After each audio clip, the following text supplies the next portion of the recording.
information we have on Agents Devine and Chakely. In return, we must ask for your full cooperation in keeping this matter absolutely confidential. What I'm telling you now is that we've known about them for a while, Detective.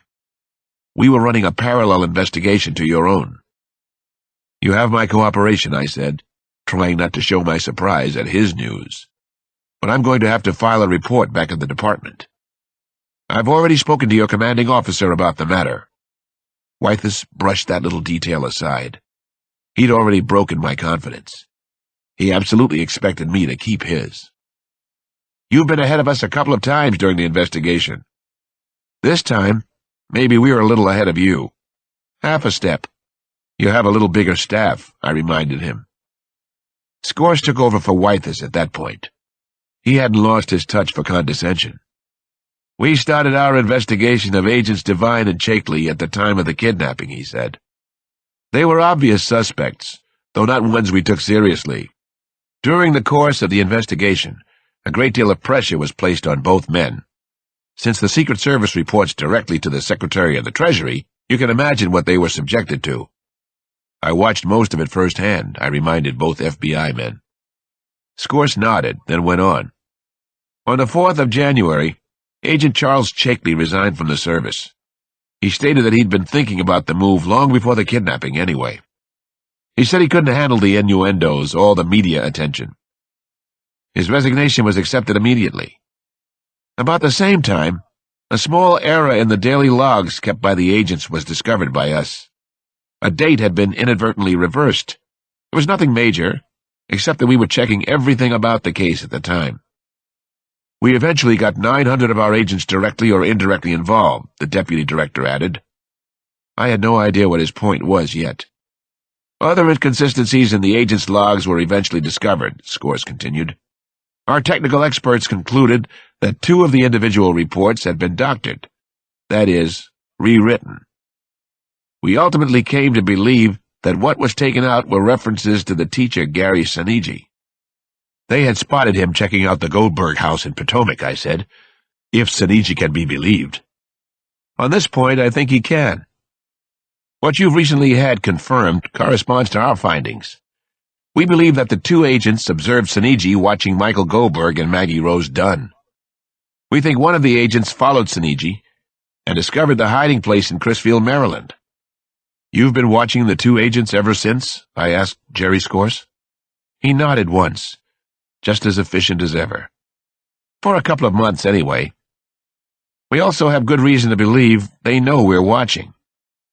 2 weeks after Chakely resigned, Devine also resigned from the service.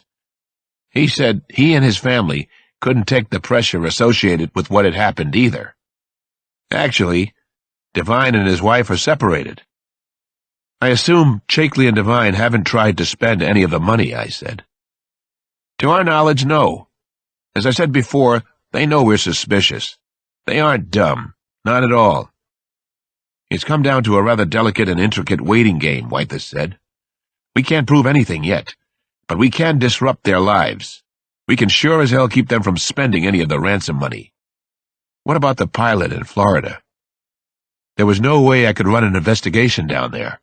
Did you ever find out who he was? Scores nodded. The FBI had been withholding a lot from me. From everybody.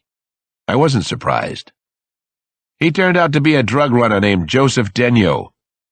He was known to some of our people in Florida. It's conceivable that Devine knew Denyo and hired him. What happened to this Joseph Denyo? In case we had any doubts about whether Devine and Chakely play for keeps, they do.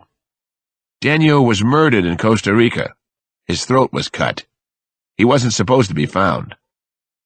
You're not going to bring Devine and Chakely in at this point? We don't have any proof, Alex. None.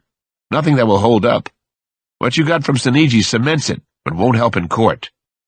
What happened to the little girl? What happened to Maggie Rose Dunn? I asked Wythus. Wythus didn't say anything. He blew out air over his upper lip. I got the feeling he was having a long day, in a long year. We don't know, Scores answered. There's still nothing on Maggie Rose. That's the amazing thing in all this. There's another complication, Wythus said to me. He was seated with Scorse on a dark leather sofa. Both FBI men were leaning over a glass coffee table. An IBM computer and printer sat off to one side.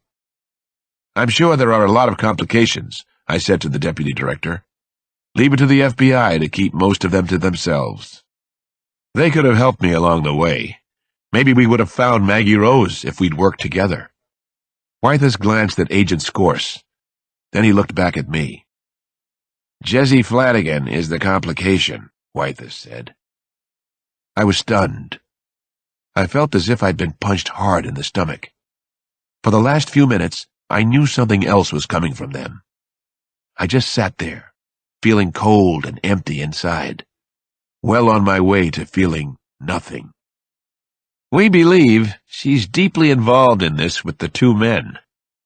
Has been from the start. Jesse Flanagan and Mike Devine have been lovers for years." Chapter 76. At 8:30 that night, Sampson and I walked along New York Avenue. It is in the Tenderloin of D.C.'s ghettos.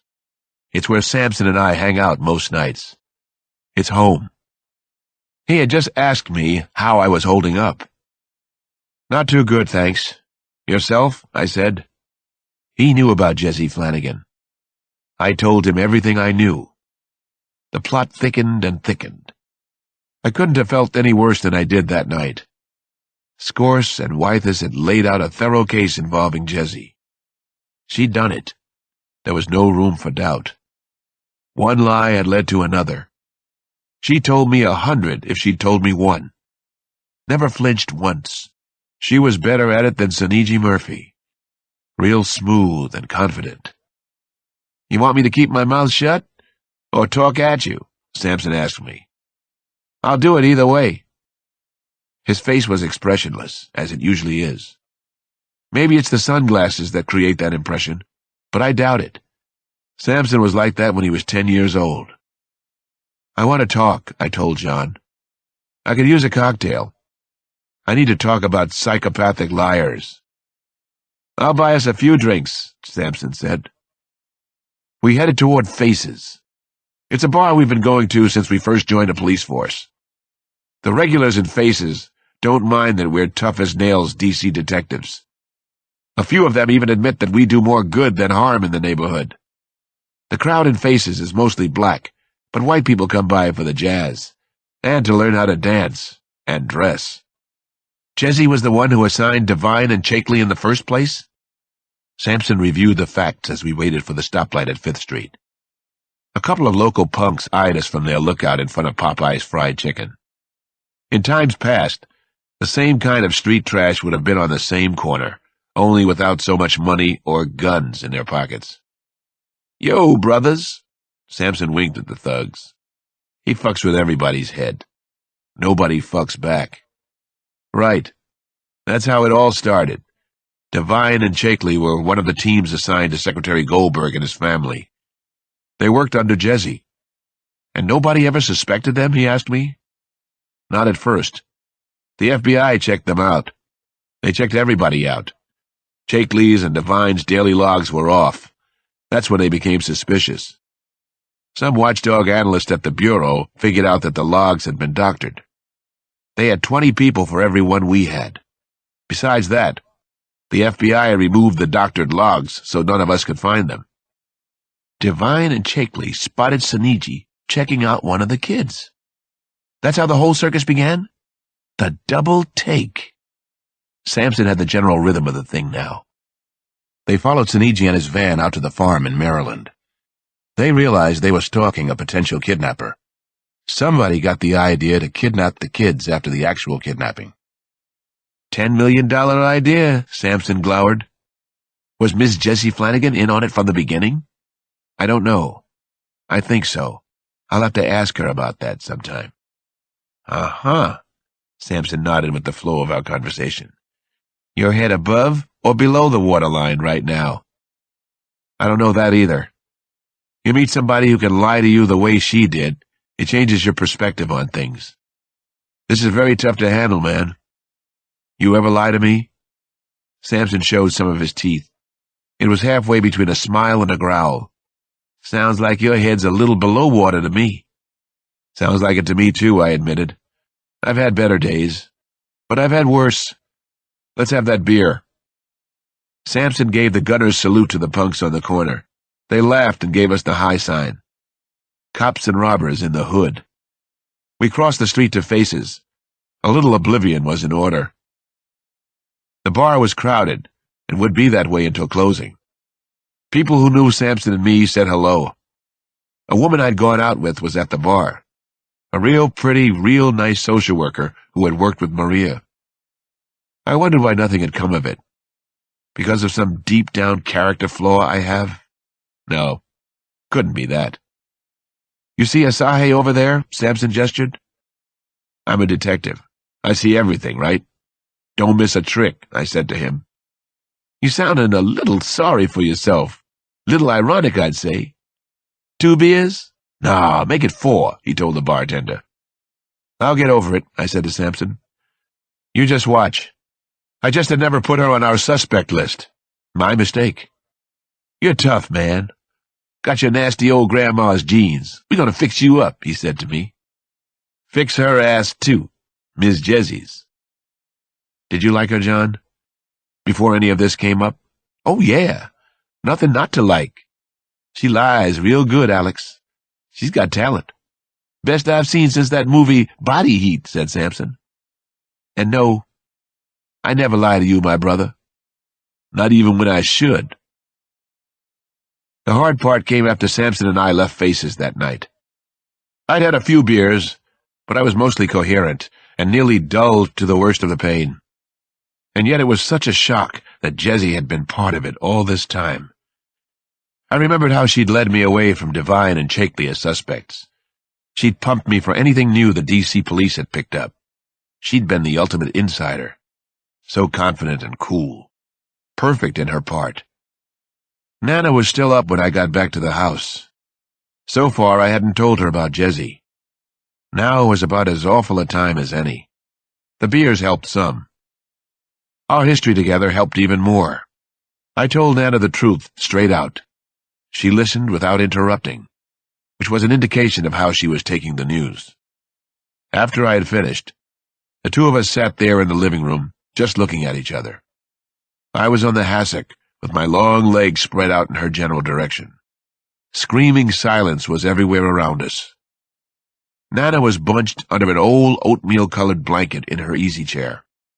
She was still nodding gently, biting her upper lip, thinking over what I'd told her. "I have to start someplace," she finally said, "so let me start here. I will not say I told you so, because I had no idea it would be this bad. I was afraid for you, that's all, but not about anything like this. I could never have imagined this terrible thing. Now please, give me a hug before I go up and say my prayers. I will pray for Jessie Flanagan tonight. I really will. I'll pray for us all, Alex." "You know what to say," I told her the bottom-line truth. She knew when to slap you down and when to give a needed pat on the rear end. I gave Nana a hug, and then she trudged upstairs. I stayed downstairs and thought about what Sampson had said earlier. We were going to fix Jessie's ass. Not because of anything that had happened between the two of us, though. Because of Michael Goldberg and Maggie Rose Dunn. Because of Vivian Kim, who didn't have to die. Because of Mustaf Sanders.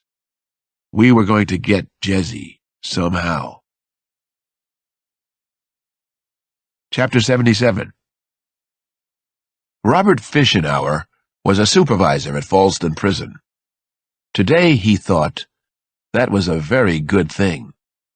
Fishenauer believed that he just might know where the $10 million in kidnap money was hidden. At least a large part of the ransom. He was going to take a little peekaboo right now. He also had a pretty good idea that Gary Saniji Murphy was still messing with everybody's head. Big time. And non-stop. As Fishenauer drove his Pontiac Firebird down Route 50 in Maryland, a host of questions was circulating through his head. Was Saniji Murphy the kidnapper? Did he really know where the ransom money was?